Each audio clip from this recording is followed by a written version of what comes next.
ಅಲೆಲೆಲೆಲೆಲೆಲೆ ಹೀಗೆ ನಡುಬೀದಿಯಲ್ಲಿ ಗಂಡನ ಬಟ್ಟೆ ಹರಿದು ಗಂಡನನ್ನ ಎಳೆದಾಡಿದ್ದು ಅಷ್ಟೇ ಅಲ್ಲದೆ ಸಾರ್ವಜನಿಕ ಸ್ಥಳದಲ್ಲಿ ಮಾನ ಮರ್ಯಾದೆ ಬಿಟ್ಟವರಂತೆ ಮಹಿಳೆ ಅನ್ನೋ ಪ್ರಜ್ಞೆ ಇಲ್ಲದವರ ಹಾಗೆ ಬಟ್ಟೆ ಬಿಚ್ಚಾಕಿ ಜಗಳ ಕಾಯ್ತಾ ಇರೋದು ಚಿಕ್ಕಬಳ್ಳಾಪುರ ಜಿಲ್ಲೆ ಚಿಂತಾಮಣಿ ತಾಲೂಕಿನ ವೆಂಕಟರಾಯನಕೋಟೆ ಗ್ರಾಮದಲ್ಲಿ.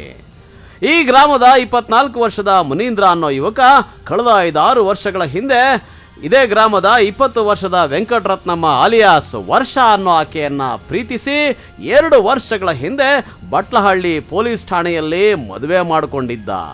ಮದುವೆಯಾಗಿ ಈಗ ತಾನೇ 2 ವರ್ಷ ಆಗಿದೆ. ಆದರೆ ಪ್ರೀತಿಸಿ ಮದುವೆಯಾದ ಈ ಜೋಡಿ ಬೀದಿರಂಪ ಹಾದಿರಂಪ ಮಾಡ್ಕೊಳ್ತಿದೆ. ಪ್ರೀತಿ ಮಾಡಬಾರದು, ಮಾಡಿದರೆ ಜಗಕ್ಕೆ ಹೆದರಬಾರದು ಅನ್ನೋ ಹಾಡು ಕೇಳಿದ್ವಿ. ಆದರೆ ಇಲ್ಲಿ ನೋಡಿದರೆ ಪ್ರೀತಿ ಮಾಡಬಾರದು, ಮಾಡಿದರೆ ಜಗಳಕ್ಕೆ ಹೆದರಬಾರದು ಅನ್ನೋಂಥ ಪರಿಸ್ಥಿತಿ ಈ ಮುನೀಂದ್ರನಿಗೆ ಬಂದಿದೆ. ಇನ್ನು ವರ್ಷ ತನ್ನ ಗಂಡ ಮುನೀಂದ್ರನಿಗೆ ಡೈವೋರ್ಸ್ ಕೊಡು ಅಂತ ದಿನಕ್ಕೊಂದು ರೀತಿ ಪೀಡಿಸ್ತಾ ಇದ್ಲಂತೆ. ಇದಕ್ಕೆ ಮುನೀಂದ್ರ ಒಪ್ಪದ ಕಾರಣ ಮೊನ್ನೆ ರಾತ್ರಿ ಮನೆಯಲ್ಲಿ ಗಂಡ ಮಲಗಿದ್ದಾಗ ಆತನ ಮರ್ಮಾಂಗಕ್ಕೆ ಒದ್ದು ಕೊಲೆ ಯತ್ನ ನಡೆಸಿದ ಆರೋಪ ಕೇಳಿಬಂದಿದೆ. ಹೆಂಡತಿ ಮದುವೆ ಮಾಡ್ಕೊಂಡಿರೋದು ಇದು ಬಟ್ಲಲ್ಲಿ ಅಂತ ಪೊಲೀಸ್ ಸ್ಟೇಷನ್. ದೊಡ್ಡವರೆಲ್ಲ ಮನೆ ಊರಾಗೆಲ್ಲ ಹೋಗಿ ಮದುವೆ ಮಾಡ್ಕೊಂಡಿರೋದು. ಮತ್ತು 2 ವರ್ಷ ಆಯಿತು ಮದುವೆ ಮಾಡಿಕೊಂಡು. 2 ವರ್ಷ ಮತ್ತು 1 ವರ್ಷ ಚೆನ್ನಾಗಿದ್ದೀವಿ. ನಾನು ಮತ್ತು ಡ್ರೈವರ್ ಕೆಲಸ ಮಾಡ್ತಾಯಿರೋದು. ನಾನು ಗಾಡಿಗೆ ಹೋಗ್ತಾ ಇದ್ದೀನಿ. ಆವಾಗ ಹೆಂಡ್ತಿ ಎಲ್ಲಿಗಂತ ಅಲ್ಲಿಗೆ ಹೋಗ್ತಾಯಿದ್ರು. ನನಗೆ ಡೌಟ್ ಬಂದು ಫೋನ್ ಮಾಡಿದ್ರೆ ನೀನು ಯಾರು ಏನು ಅಂತ ಮಾತಾಡ್ತಾರೆ. ಏನು ನೀನು ಯಾಕೆ ಮಾತಾಡಬೇಕು ಆ ಥರ? ನೀನು ಆ ಥರ ಮಾತಾಡಬಾರ್ದು. ನಾನು ಯಾರಿಗತ್ತನ ಹೋಗ್ತೀನಿ, ಮತ್ತು ನಿನಗೇನು ಕೆಲಸ ಇಲ್ಲ, ಮಾತಾಡಬಾರ್ದು ನೀನು ಅಂತ ಹೇಳ್ತಾಳೆ. ಅವರಮ್ಮ ಅವರಪ್ಪ ಯಾಕೆ ಡೈಲಿ ಗಲಾಟೆ ಮಾಡ್ಕೊತಾಯಿದ್ರು. ಅವರಮ್ಮ ಅವರಪ್ಪ ಬಂದು ನಮ್ಮ ಮನೇಲಿ ಬಾರಿ, ನಮ್ಮ ಮನೇಲಿ ಇದ್ದಿದ್ರೆ ನೀವು ಚೆನ್ನಾಗಿರ್ತೀರ ಅಂದ್ಬಿಟ್ಟು ಅವರಮ್ಮ ಅವರಪ್ಪ ಕರ್ಕೊಂಡು ಅವ್ರ ಮನೇಲಿದ್ದೆ. ಅವ್ರ ಮನೇಲಿ ಇದ್ದಿದ್ರೆ ಈ ಥರ ಒಬ್ಬ ನೈಟು ಹುಡುಗಿ ನೀನು ಬೇಡ ಎಲ್ಲ ಕಾಲು ಮೆಟ್ಟು ಎಲ್ಲ ಬಿಚ್ಚಿಬಿಟ್ಟು ಬಿಸಾಕವಳೆ.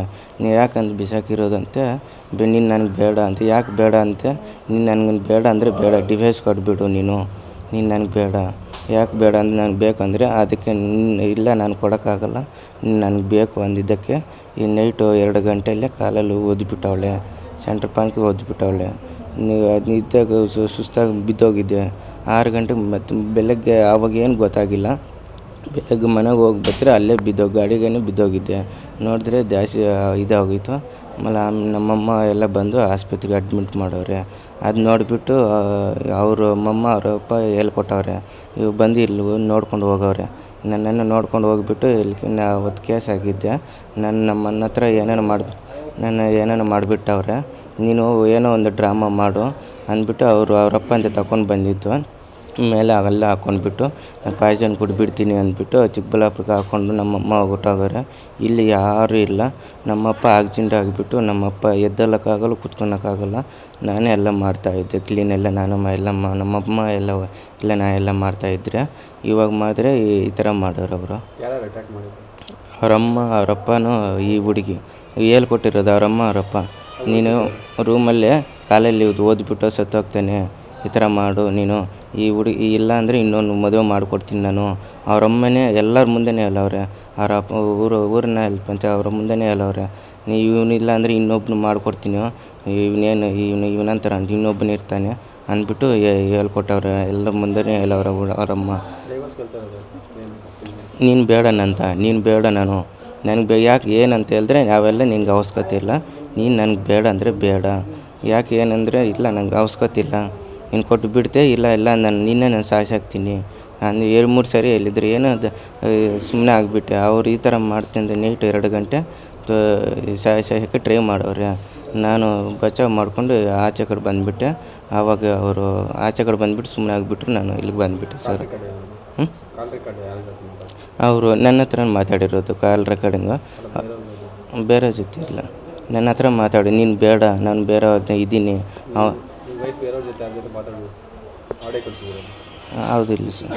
ಅವ್ರು ಬೇರೆ ನಾನು ಬೇರೆ ಯಾವ ಥರ ಇದ್ದೀನಿ, ಇವಾಗ ಫೋನ್ ಮಾಡಬೇಡ, ಮಾತಾಡಬೇಡ ನನ್ನ ಹತ್ರ, ಕೆಟ್ಟ ಮಾಡಿಬಿಡು ನೀನು, ನನ್ನ ಬಟ್ಲಲ್ಲಿದ್ದೀನಿ, ಅಲ್ಲಿದ್ದೀನಿ, ಇಲ್ಲಿದ್ದೀನಿ, ನಾನು ಡ್ಯೂಟಿಗೆ ಹೋದರೆ ಅಲ್ಲಿದ್ದೀನಿ, ಇಲ್ಲಿದ್ದೀನಿ, ನೀನು ಯಾರು ಮಾತಾಡೋದು, ಅವರವರು ಮಾಸ್ಕೊತಿಲ್ಲ ನೀನು ಇಡು ಅಂತ ನಮ್ಮಮ್ಮ ಎಲ್ಲ ಬೈತಾರೆ.